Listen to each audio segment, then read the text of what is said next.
শিক্ষা সংক্রান্ত গুরুত্বপূর্ণ আপডেট পেতে অবশ্যই চ্যানেলটিকে সাবস্ক্রাইব করুন, পাশে থাকা বেল আইকনটিতে অবশ্যই ক্লিক করুন।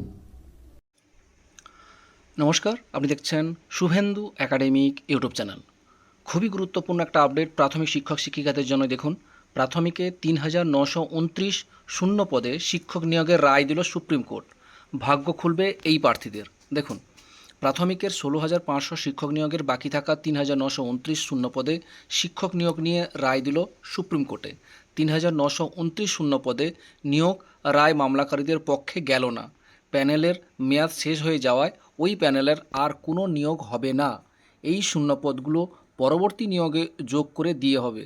এটা অবশ্যই 2022 টেট পাসদের জন্য এক প্রকার সুখবর, তা বলাই যায়। আজকে সুপ্রিম কোর্টে ৩,৯২৯ শিক্ষক নিয়োগের মামলা খারিজ হয়ে গেল। ওই শূন্যপদে আর পুরনো প্যানেলে নিয়োগ হবে না। প্যানেলের মেয়াদ শেষ হয়ে যাওয়ার মামলা খারিজ হয়ে গেল। এর আগে ৩,৯২৯ পদে প্রাথমিক শিক্ষক নিয়োগে কলকাতা হাইকোর্টের নির্দেশের উপর স্থগিতাদেশ দিয়েছিল সর্বোচ্চ আদালত। 2020 সালে প্রাথমিক শিক্ষক নিয়োগ প্রক্রিয়ায় ৩,৯২৯টি শূন্যপদ ছিল। প্রাথমিক শিক্ষা পর্ষদ 2022 সালে নিয়োগ প্রক্রিয়া শুরু করে। এরপর কলকাতা হাইকোর্টের বিচারপতি অভিজিৎ গঙ্গোপাধ্যায় রায় দেন শূন্য পদগুলো পূরণ করতে হবে মামলাকারীদের মধ্যে থেকে। তারপর ডিভিশন বেঞ্চে রায় দেয় শূন্য পদগুলো পূরণ করতে হবে 2020 সালের নিয়োগ প্রক্রিয়া থেকেই। 2014 সালে প্রাথমিক টেট পরীক্ষার পর দুইবার নিয়োগ করা হয়েছে প্রাথমিকে। প্রথম নিয়োগ হয় 2016 সালে, পরের নিয়োগটি 2020 সালে হয়।